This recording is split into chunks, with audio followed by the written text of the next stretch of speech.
आज मैं गुरु तत्व के बारे में चर्चा करूंगा। गुरु तत्व का मतलब क्या है, गुरु का कृपा कैसे पाना है और एक असली गुरु या नकली गुरु को कैसे पहचानना है। इन तीनों विषयों के बारे में मैं चर्चा करूंगा। एक मैं उदाहरण के माध्यम से विषय को सरल तरीके से समझाने के लिए कोशिश करूंगा।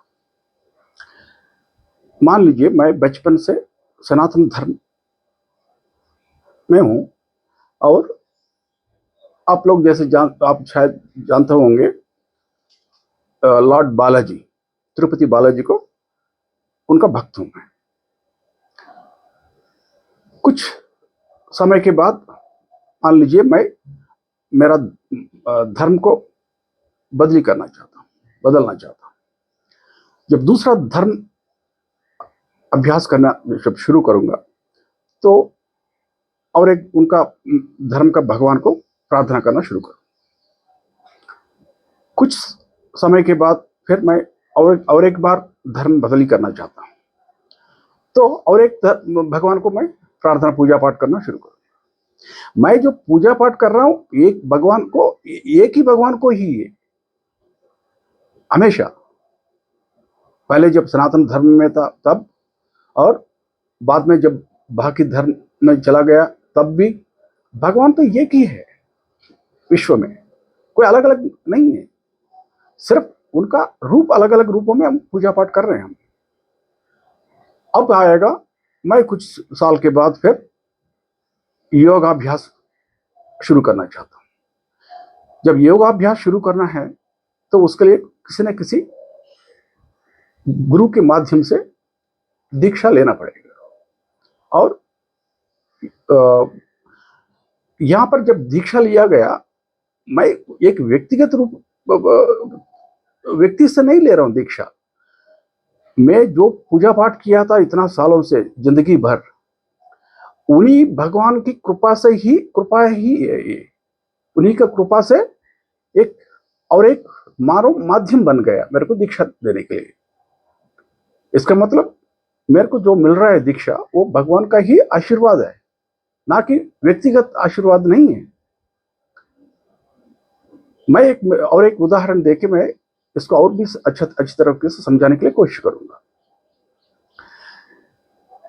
मान लीजिए कोई अचानक एक एक्सीडेंट हो गया है, एक आदमी बुरी तरफ जख्म हो गया, कोई अनजान आदमी वहां से गुजर रहे थे, उन्होंने एम्बुलेंस बुलाया, उनको अस्पताल पहुंचा दिया और अस्पताल में डॉक्टर साहब ने उनको इलाज करके जान बचाया। यहां सबसे पहले एक्सीडेंट हुआ अपना कर्म के कारण से, लेकिन जो बचाया गया वो भगवानी की कृपा से ही बच गया ना। लेकिन भगवान स्वयं प्रकट नहीं हुआ, बात अलग है। लेकिन जो अनजान आदमी जिसने आपको एम्बुलेंस बुला के अस्पताल पहुंचाया और जो डॉक्टर साहब ने इलाज किया, उन्हीं के माध्यम से उन्होंने बचाया ना। तो ये समझने वाला बात है। हर एक चीज के लिए भगवान चाहिए तो वो डायरेक्टली आपको उसी समय अपना कृपा दिखा के, महिमा दिखा के बचा भी सकता है और आपके जख्म को गायब भी करा सकता है। लेकिन ऐसे होता नहीं है इस दुनिया में, क्योंकि ये दुनिया को, मानव समाज को भगवान ने सृष्टि रचना की है एक पद्धति के अनुसार। तो जब अपना कृपा जब दिखाता है भगवान, उसके लिए भी एक माध्यम का सृष्टि रचना करता है। मानव समाज में अपना जब भगवान ने सृष्टि रचना की है, कई जैसे डॉक्टर हो, कोई आचार्य उपाध्याय हो, उसी प्रकार और कोई घर बनाने वाला आर्किटेक्ट हो, इन सबको भगवान ने ही तैयार किया है। एक गुरु भी वैसा ही है। जिसको आध्यात्मिक यात्रा में जाना हो, उनके लिए एक गुरु करके उनका विधि के अनुसार एक माध्यम बना दिया बाकी मानव के लिए कई लोग ये पूछते रहते हैं कि अ, एक मानव रूप में है गुरु, तो उनको पूजा पाठ कैसे कर पाएंगे। मैं इसके लिए और एक उदाहरण दूंगा आपको। जैसे आप सब जानते हो, आप लोग अपना माता पिता को प्रणाम करते हैं। आप सोचते हैं कि अपना पिता को प्रणाम कर रहे हो आप, लेकिन वास्तव में वो प्रणाम अपना पिता का पिताजी, अपने दादाजी को, और उसी प्रकार उनका आपका सारे पूर्वजों को, और आखिरी में ब्रह्मदेव जी को एक ही क्षण में पहुंच रहा है। आप सोच रहे हो व्यक्तिगत स्तर पर आप पिताजी को प्रणाम कर रहे हैं करके, लेकिन वास्तव में आप प्रणाम कर रहे हो, पितृ तत्व को प्रणाम कर रहे हो। उसी प्रकार माता जी को, ये माता जी के लिए नहीं कर रहे हो प्रणाम, वो प्रणाम उसी समय सारे पूर्वजों को और आखिरी में मां सरस्वती देवी को पहुंचती है। यहां आप मातृ तत्व को प्रणाम कर रहे हो। उसी प्रकार जब एक गुरु को जब प्रणाम करते हो, वो गुरु को ही नहीं व्यक्तिगत रूप से, वो प्रणाम सीधा पहुंचती है शंकर भगवान को, जो कि दक्षिणामूर्ति के रूप में मानव जाति का पहले गुरु है। यहां पर एक गुरु तत्व को प्रणाम कर रहे हो, ना कि एक व्यक्तिगत स्तर पर नहीं कर रहे हो किसी इंसान को। एक खास बात है समझने वाला। दूसरी बात, एक गुरु का कृपा कैसे हम पा सकते हैं, इसके लिए भी मैं एक मिसाल दूंगा। गुरु का कृपा जो है हमेशा सूर्य भगवान की तरफ सबके ऊपर बराबर होती है। जैसे आप अगर घर से बाहर नहीं निकलोगे, अपना सूर्य भगवान का किरण आपके शरीर के ऊपर कैसे पड़ेगा, और विटामिन डी की डेफिशिएंसी भी हो सकती है। उसी प्रकार अगर भगवान का कृपा, अगर आपको गुरु का कृपा आपको पाना है, पहले संकल्प तो होना चाहिए, और इसमें भी सच्चा दिल से, इसमें कोई झूठा कपट नहीं चलेगा। भगवान उसी समय जानता है आपके दिल में क्या है, विचार सोच विचार क्या चल रहा है।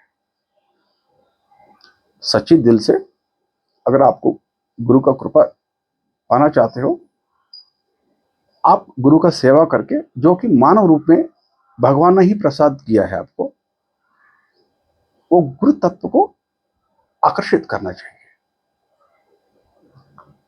और शरणागति ऐसी चीज है, कई लोग पूछते रहते हैं कि शरणागति हमें कैसे प्राप्त होगा। शरणागति आप ऑर्डर नहीं कर सकते हो। मैं और एक उदाहरण दूंगा उसके लिए भी। जैसे आप सोना चाहते हो, नींद को आप ऑर्डर नहीं कर सकते हो, आपको सिर्फ तैयारी कर सकते हो। कमरा साफ सुथरा, कमरा में जाओगे, जब यकीन करो कमरा ज्यादा गर्मी नहीं है, और ज्यादा ठंड नहीं है, और कोई मच्छर वगैरह नहीं घूम रहा है। ये पूरा यकीन करने के बाद आप बिस्तर के ऊपर लेटना भी पड़ेगा, उसके बाद आंख बंद भी करना पड़ेगा, तब आपको नींद कृपा करेगा और आप निद्रा अवस्था में चले जाओगे। आप ऑर्डर नहीं कर सकते हो नींद को, आप अपनी तरफ से तैयारी कर सकते हो उसके लिए। इसी प्रकार शरणागति भी ऐसा ही है। आप गुरु का सेवा करना शुरू करो, जितना हो सकता है अपनी क्षमता के अनुसार। मैं ये नहीं बोल रहा हूं आपको क्षमता को पार करके करने के लिए, और धीरे धीरे वो गुरु तत्व ही आपको खींच लेगा अपनी तरफ। जैसे आप निद्रा अवस्था में चले जाते हो बगैर जान, आपको पता नहीं चलेगा, उसी प्रकार गुरु तत्व आपको खींच लेगा और शरणागति अवस्था में चले जाओगे। यह है असली तकनीक। इसके लिए आप लोगों को सिर्फ, कई लोग पूछते रहते हैं मेरे से क्यों मैं एक गुरु आखिरी कर मानव ही तो है, तो मानव है तो फिर मैं कैसे पहचान पाऊंगा ये गुरु है या नहीं है, असली गुरु या नकली गुरु है? आप पहचान नहीं पाओगे। मैंने एक वीडियो में भी बताया था, एक गुरु का आध्यात्मिक स्थिति क्या है, अगर उसको पहचानना है आपको कम से कम उन गुरु से उस गुरु से और भी उन्नत स्थिति में होना चाहिए, तभी आप पहचान पाओगे कि ये गुरु कम आध्यात्मिक स्थिति है करके। अगर उस बात ऐसा है तो फिर आपको गुरु की जरूरत ही नहीं, फिर उस हालत में आप खुद ही काफी ऊंचा स्तर पर है आध्यात्मिक तौर पर। और दूसरी बात, कई लोग ये भी बोलते हैं ना, मेरे को एक सिद्ध गुरु चाहिए, सिद्ध गुरु चाहिए ताकि रातों रात मेरे को मोक्ष मिल जाए। सिद्ध गुरु आप चाहते हो, आपका क्षमता क्या है? आपके पास वो क्षमता है? सबसे पहले आप उसके लिए लायक है? ये भी अपना आप को भी प्रश्न करने वाला बात है। अगर आपके पास वो क्षमता है, आपको उसका अर्हता है, जरूर आपको एक सिद्ध गुरु भी शायद मिल जाएगा। लेकिन वो शॉर्टकट होता है, इस शॉर्टकट के चक्कर में कभी नहीं पड़ना। आप अपना काम कर लीजिए, श्रम कीजिए, और धीरे धीरे आपका आध्यात्मिक उन्नति होता रहेगा। उसके लिए मैं सिर्फ इतना कहना चाहता हूं, जब किसी भी गुरु को ढूंढोगे, उनका बैकग्राउंड वगैरह देख लीजिए, उनका कोई परंपरा में भाग है कि नहीं, और उनसे दीक्षा ले सकते हैं। ज्यादा आप जजमेंट नहीं कर सकते गुरु को, जैसे मैंने पहले कहा था, गुरु को आप जजमेंट नहीं कर पाओगे। और अगर किसी को किस्मत खराब है, एक नकली गुरु मिला, वो आपका कर्म है, उसका कुछ नहीं कर सकते हैं। अपनी तरफ से कोशिश जरूर कर लीजिए, और साधारण तरीके से आप इंक्वायरी वगैरह कर सकते हो, और गुरु को पहचान पाओगे और दीक्षा ले सकते हो। हर चीज इस दुनिया में याद रखिएगा, हर चीज के लिए एक पद्धति होता है। जैसे मैंने पहले मिसाल दिया था आपको, आप बीमार पड़ गया, आप सेल्फ ट्रीटमेंट नहीं कर सकते हो, वो पद्धति नहीं है। बीमार पड़ गया तो आपको किसी एक डॉक्टर के पास जाना पड़ेगा, डॉक्टर से दवाई लेना पड़ेगा, और उनका सूचना के अनुसार अब दवाई भी खाना पड़ेगा। ये नहीं कर सकते हो कि मैं एक ही गोली दे दो और एक ही बार आपको मेरा बीमारी खत्म हो जाए। हर चीज के लिए कुछ समय लगता है इस दुनिया में, आप जानते हो सब, और हर चीज के लिए एक तरीका होता है। इसी प्रकार आपका बच्चों को स्कूल भेजना चाहते हो, अगर कहीं आप कहते हो कि मेरे को भेजना नहीं चाहता हूँ, मेरे पास बहुत धन है, मैं अमीर आदमी हूँ, टीचरों को मेरे घर में ही बुलाऊंगा और मेरे बच्चों को पढ़ाई कराऊंगा, ये पद्धति नहीं है। उस बच्चों का व्यक्तित्व विकास नहीं होगा, संपूर्ण तरीके से नहीं होगा। उनका स्कूल जाना ही पड़ेगा। क्या भगवान कृष्ण खुद स्कूल नहीं गए थे गुरुकुल में? उसी प्रकार राम जी खुद गुरुकुल में नहीं गए थे। जब भगवान भी जब किया गया है, तो क्योंकि वो समाज ऐसे निर्माण किया गया है भगवान ने। इसी प्रकार आपको आध्यात्मिक यात्रा करना हो, ये सिर्फ एक गुरु का माध्यम से ही हो सकता है। गुरु का कृपा का माध्यम से ही ये संभव है, क्योंकि भगवान ऐसे सृष्टि का रचना की है, समाज का निर्माण किया है। बिगर किसी एक गुरु के माध्यम योगाभ्यास में कभी कामयाबी नहीं मिलेगा। सारे शास्त्र कह रहे हैं, मैं नहीं कह रहा हूं बात, सारे शास्त्र में यही कहा रहे काफी युगों से, गुरु कृपा ही केवलम। तो आध्यात्मिक यात्रा में गुरु का पात्र इतना खास है। एक ये रहस्य जिसने अच्छी तरह से समझ लिया, अचम हो गया उनको के बाद आधा काम मोक्ष तो मिल ही गया। यहां पर गुरु को आप जब पूजा पाठ करते हो, मानव गुरु को मानव रूप में, हमेशा दिमाग में यही बात रखना, कई लोगों को बात अजम नहीं होता है, ये बात समझ सकते हैं, क्योंकि आप जब उस आदमी को देखते हो लगता है कि ये तो मेरा मेरा साथी है, भगवान को कैसे कल्पना कर पाऊंगा इनमें से, यही आप समस्या है मेरी। लेकिन आप जब मंदिर जाते हो तो आपको कोई समस्या नहीं होता है। आप किसी भी मूर्ति है, मूर्ति को आप पूजा पाठ कर लेते हो। लेकिन ये मानसिक समस्या है, मानसिक समस्या है सिर्फ। तो ये चीज ध्यान में रखिएगा, प्रयत्नपूर्वक अभ्यास कर लीजिए पहले, और ये हमेशा यही सोचना है, मैं गुरु तत्व को प्रणाम कर रहा हूं, ना कि व्यक्तिगत रूप से नहीं,